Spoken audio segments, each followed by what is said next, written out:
দিল্লি গেলেন বিরোধী দলনেতা শুভেন্দু অধিকারী। জরুরি ভিত্তিতে দিল্লি গেলেন বিরোধী দলনেতা, এমনটাই খবর সূত্রের, এবং গুরুত্বপূর্ণ একটা সিদ্ধান্ত হতে পারে দিল্লিতে, এমনটাই খবর পাওয়া যাচ্ছে। সরাসরি বিট্টু আমার সঙ্গে রয়েছেন। বিট্টু, আরো বিস্তারিত জানাবেন। বিট্টু, কোন বিষয়ে বড়সড় সিদ্ধান্ত হতে পারে দিল্লিতে শুভেন্দু অধিকারী যে কারণে ছুটে গেলেন?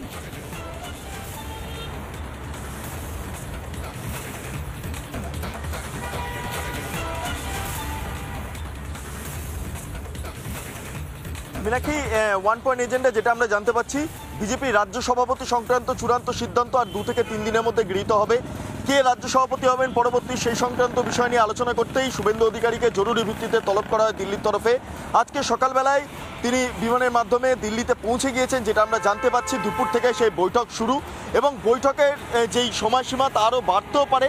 কাজেই আজকে তিনি ফিরবেন কি ফিরবেন না কলকাতায়, তা নিয়ে একটা জল্পনা রয়েছে।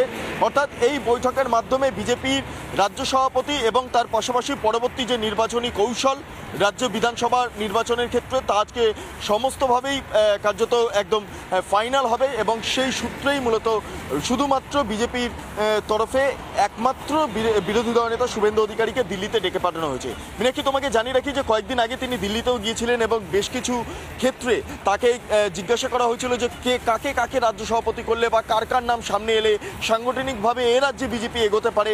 এবং আজকে চূড়ান্ত পরিমাণের যেই বৈঠকটা, সেই বৈঠকেই আজকে সিদ্ধান্ত গৃহীত হবে যে পরবর্তী রাজ্য সভাপতি কে হচ্ছে। তবে তার নাম ঘোষণা হতে আরও 2 থেকে 3 দিন সময় লাগবে, বিজেপি সূত্রে জানতে পাচ্ছি।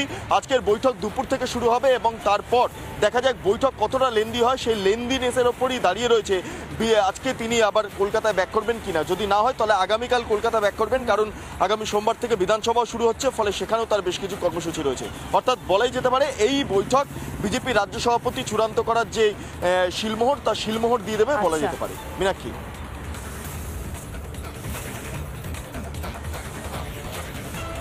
ধন্যবাদ বিট্টু।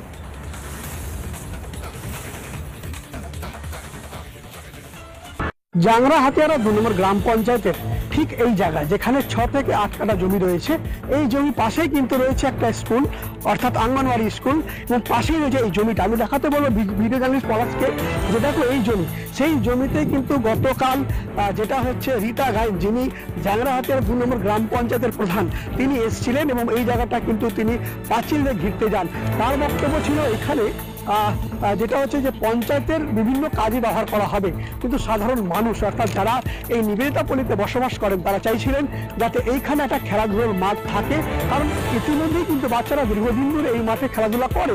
গতকাল পরিস্থিতি যা সৃষ্টি হয়েছিল, তাতে স্থানীয় মানুষের সাথে প্রধান তাদেরকে কিন্তু ডাকা হয়েছে। নিউ টাউন থানায় একটি বৈঠক হবে, সেইখানে গিয়ে এই জমি সংক্রান্ত যে গন্ডগোল রয়েছে সেটা মেটানো হবে, এমনটাই কিন্তু স্থানীয় সূত্রে জানা যাচ্ছে। আনন্দমোহন ঝা, রিপাবলিক বাংলা, জাংরা হাতিয়ারা।